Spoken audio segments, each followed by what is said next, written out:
What is going on, Trash Talkers? We're back with another episode for you. In today's video, we're going to be talking about the Denver Broncos and their 2021 season preview, including record predictions. All that and much more coming your way right now!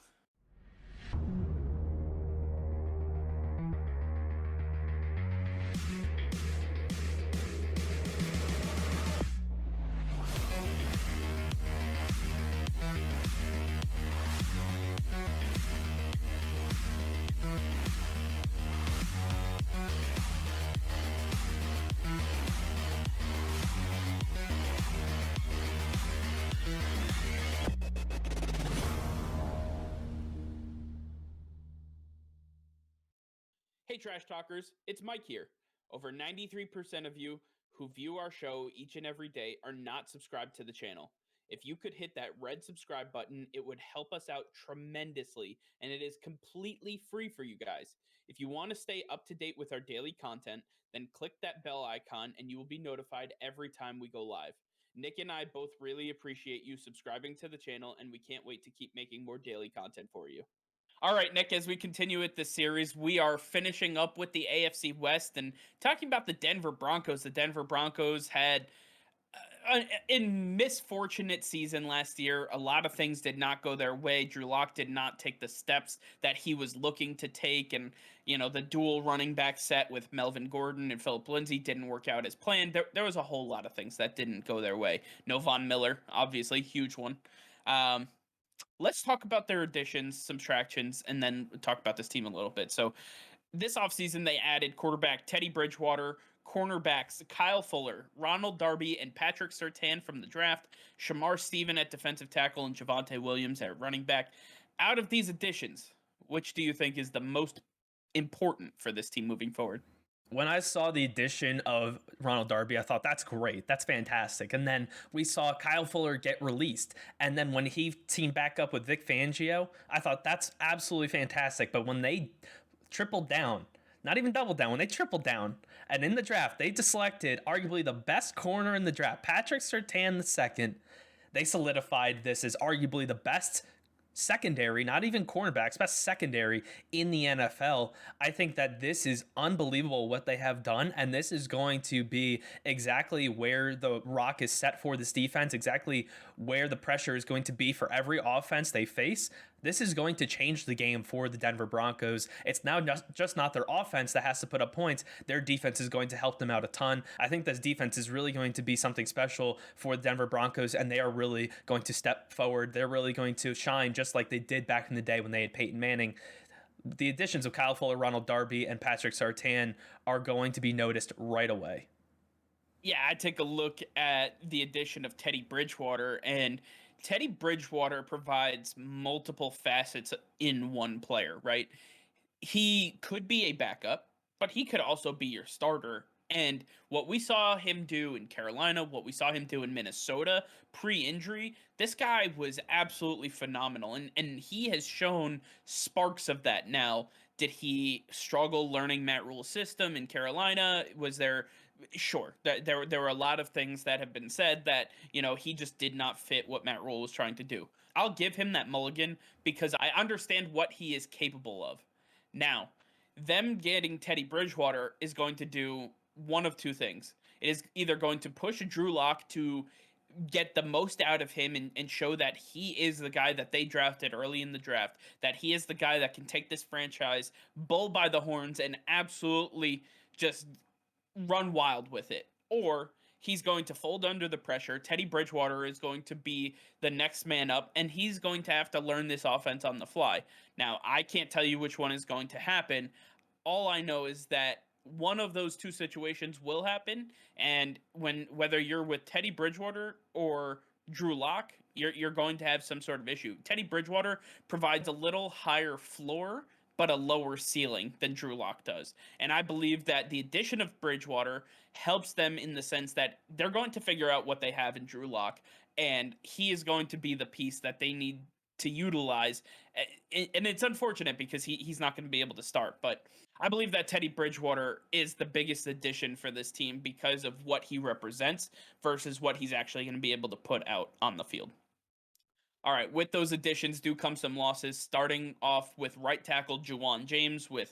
We know his situation. We've hashed that out a million times already. Cornerback AJ Bouye, defensive tackle Jurrell Casey, and running back Phillip Lindsay. Nick, out of these players, which is the biggest loss for the Denver Broncos moving forward? It was a huge surprise to me when I found out that Phillip Lindsay was leaving this team and headed to the Houston Texans, because what Phillip Lindsay has done for the Denver Broncos over the last few seasons has been unbelievable. He's been a 1,000-yard rusher multiple times. He's been a really strong receiver out of the backfield. This is a guy that can really step up, and Melvin Gordon has his injury history. Phillip Lindsay was a guy they could rely upon, and I think now that he's gone, although they added Jevonte Williams, he was a guy who was proven. He understood this offense, and he was a guy you could count on out of the backfield. This is going to be a big weapon that they're going to have to fill with Jevonte Williams, and to me, Williams is going to take some time. You're going to notice the loss of Lindsay right away, and it's going to last for at least half the season. Yeah, I absolutely agree. I would also say that Juwan James, the right tackle, is a massive loss for this team. Juwan James was a rock at right tackle. I mean, you didn't have to worry about the right tackle at all when he was there. And obviously, he got injured on his own time while he was training in his own personal gym. And, again, that whole debacle has been sorted out and hashed out and still being hashed out between the player and the organization. But with that being said, after they released him, the backup right tackle is Bobby Massey, and I don't believe that Bobby Massey is the starting caliber tackle that you need on that right side, or one that's even comparable to what Juwan James brought to this team. Because when you take a look at where Bobby Massey came from, the Chicago Bears, what was their biggest issue? Offensive line. Mitchell Trubisky ran for his life. And guess what? This is going to be the same for whether it's Teddy Bridgewater or Drew Lock. I think the loss of Juwan James is really going to hurt the Denver Broncos moving forward, and this is a bigger impact than most fans will realize. All right, so we took a look at the additions, we took a look at the losses. Now let's take a look at the schedule and get over with the record predictions. All right, taking a look at the Denver Broncos schedule, we start off week 1 with the Broncos on the road for the first of 2 straight road games. The Broncos headed to MetLife Stadium in East Rutherford, New Jersey, taking on the New York Giants. And I believe starting off their season on the road is not going to be the most conducive environment. The Giants are going to showcase their new pieces. Saquon Barkley fully healthy. Look for Kenny Golladay to have a great day. John Ross is going to light up the back end of this defense. I understand that they have the cornerbacks and the safeties to be able to work with the Giants. I think this is going to be a much closer game, but the addition of Saquon Barkley is putting them over in my mind. I believe that when you lose a player like Jurrell Casey and you replace him with Shemar Stephan, that's great, but I don't believe that he's going to be enough to stop the running game, and I believe that Saquon Barkley is going to run all over them. Look for the Giants to come out on top in week 1. Moving into week 2, the Denver Broncos are back on the road for a second week in a row, and they're facing the Jacksonville Jaguars. This will be Trevor Lawrence's second game in the NFL, and this offense is completely rehauled. They're going to have to still figure out how to get used to each other, and when you look at the wide receivers the Jaguars have, DJ Chark, Marvin Jones, Laviska Shenault, they're going to be no match for these cornerbacks. I think the Denver Broncos corners are really going to shine in this matchup, and they're really going to take them over. Trevor Lawrence is going to struggle because of the secondary, and I think the edge pressure from Von Miller and Bradley Chubb is going to be too much for this offensive line to handle. Trevor Lawrence is going to struggle in week 2, and the Denver Broncos are going to have a big game.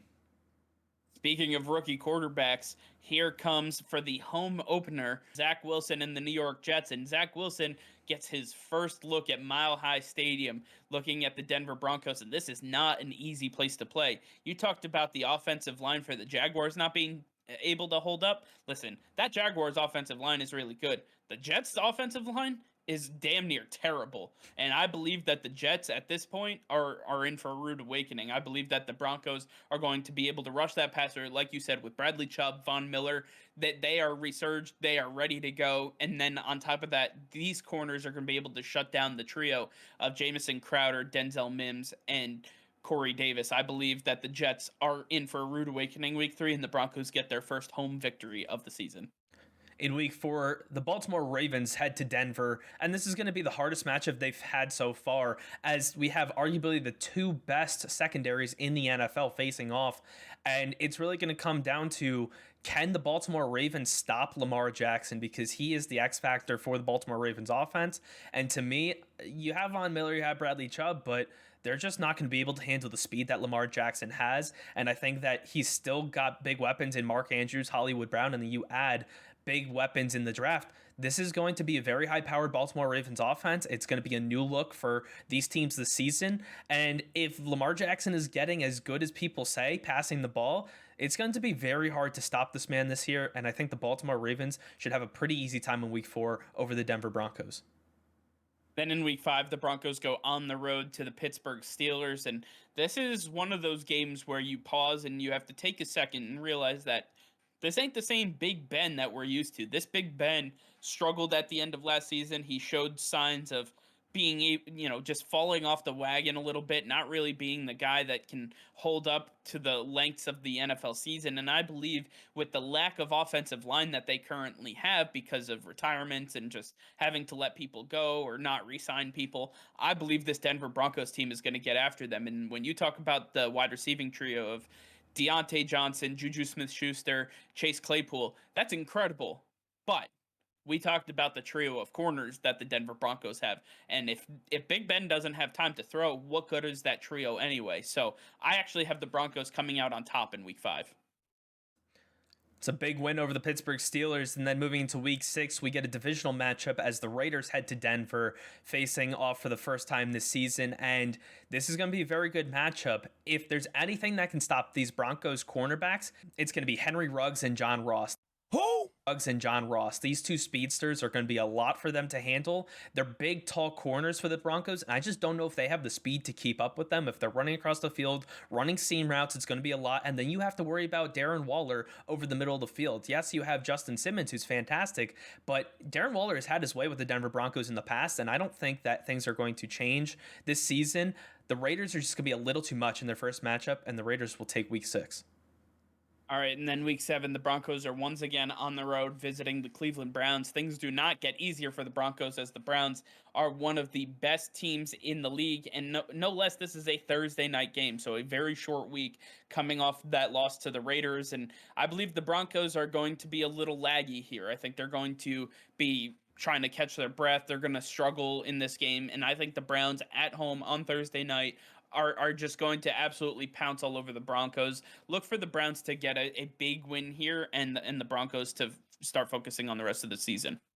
Going back home in week 8, the Washington football team makes their way, and the Broncos are looking to get back to 500.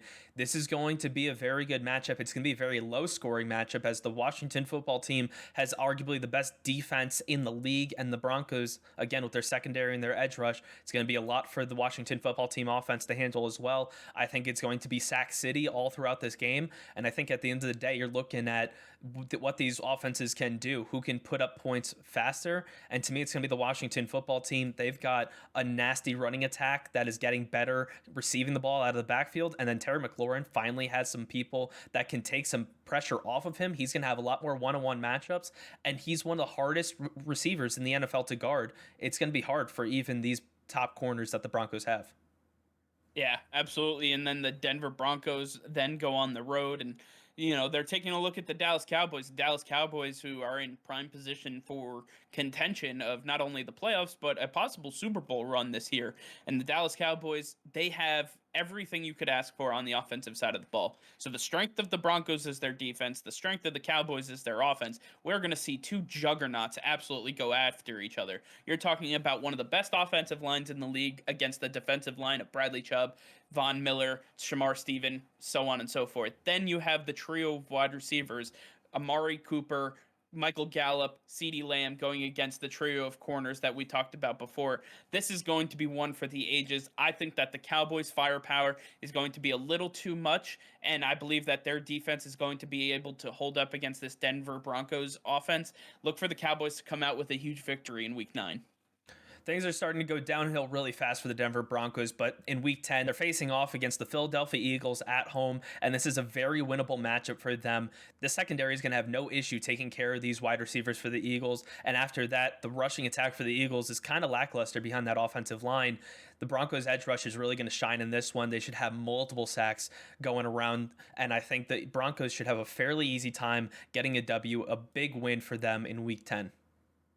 All right, in week 11, the Denver Broncos have their late bye week, and then coming off the bye week, they are at home taking on their division rival Los Angeles Chargers. And I believe that the Broncos, with the bye week coming off the win with the Eagles, they are going to have everything in their power to beat the Chargers. The Chargers are a resurging team. They have Justin Herbert. They have this offense. They're building out that defense. I believe that the Broncos' firepower is just a little too much for the Chargers at this point in time, and I believe that the Broncos will come out on top in week 12. Moving into week 13, the Broncos get another divisional matchup back to back, and this time they're in Kansas City facing off against the Chiefs. The Kansas City Chiefs seem to get stronger every single year, and this year it's their offensive line. The edge rush for the Denver Broncos is going to have one of their biggest challenges as they have to go up against Orlando Brown Jr., Mike Remmers as the bookends, and the interior is going to have their way with the defensive tackles of the Denver Broncos. The Kansas City Chiefs offense is really going to have their time to work on offense and on defense. You add Jarran Reed to the middle of the field and Chris Jones, Frank Clark, they're still there. These guys are really going to work against the Denver Broncos offensive line. The edge rush for the Chiefs is going to come through. Tyrann Mathieu is going to show up in this one. The Chiefs are going to take week 13. Then in week 14, the Denver Broncos go home for a little home stretch, and the Detroit Lions are coming to town. And this is one of those games where after a beatdown with the Kansas City Chiefs, the Broncos are, they're looking at over the Lions. They're like, you know what, we're going to beat them. No worries. Well, let's pump our brakes here. I actually have the Lions beating them because I believe that the Lions are no holds barred. I believe they are going to do everything in their power to win the last few games of their season. The Lions aren't going anywhere fast, and this is going to be one of those gotcha games that the Broncos fans look back at the end of the season and say, we should have easily won that game. I don't understand how we lost. This is going to be that trap game that everybody talks about. The Lions come out in week 14. Looks like the Lions are taking some kneecaps in this one. But then moving into week 15, the Broncos want justice over their week 14 loss as they face the Cincinnati Bengals. And Ja'Marr Chase was a big ad for the Cincinnati Bengals, but is he enough? Was he really the X factor that the Bengals needed to get past other teams in the league? I don't think so. I think the offensive line still has plenty of holes. Von Miller and Bradley Chubb, again, this is a game where they're going to absolutely shine. The secondary for the Broncos is really going to take care of these wide receivers for the Bengals. Joe Burrow is going to be running for his life in this one. I think the Broncos should have a fairly easy time putting up points against the Bengals as well. This should be an easy coast for the Broncos in week 15. Then in week 16, the Denver Broncos hit the road for their last road stretch of the season, starting off in the Death Star against the Las Vegas Raiders. And I believe that the Raiders, they got the best of them the first time, and they're going to do again the second time. I believe the Raiders at home, this is going to be a very, very highly contested matchup, but I believe the Raiders have the Broncos number. This is one of those games where you just can't let your guard down. John Gruden is going to absolutely annihilate the Denver Broncos in this game. Moving into week 17, the Denver Broncos have their final away game, this time against the Chargers. And in the first matchup, the Denver Broncos won on their home turf. Now they're trying to do it on their away turf. They're sitting at 6-9, and they want to do their best to get as close to 500 as possible because they're still in the playoff hunt, even with that record, and they need to do their best to get past the Chargers. Chargers' offensive line got a little bit better, but I think that they're still going to struggle a little bit. I think the secondary for the Broncos is going to hold up against Keenan Allen, Mike Williams, and there's just not enough weapons on the Chargers offense to really put up enough points to get past the Denver Broncos still. The Broncos are going to take a big win in week 17. All right, sitting at 7-9, things are obviously not going to get at 500 or above 500 for the Denver Broncos, but the most that they can do is fight week 18. And as we have predicted, the Kansas City Chiefs will be in a situation where they have to win. And not only do they have to win, but they have to hope the Buffalo Bills lose. So they are going to be firing on all cylinders, and I believe that the Chiefs' firepower is just going to be too great for the Denver Broncos, even at home at Mile High Stadium. I believe that the Chiefs at this point are just too strong. They're going to win this game easily week 18 and put an end to the season at 7-10.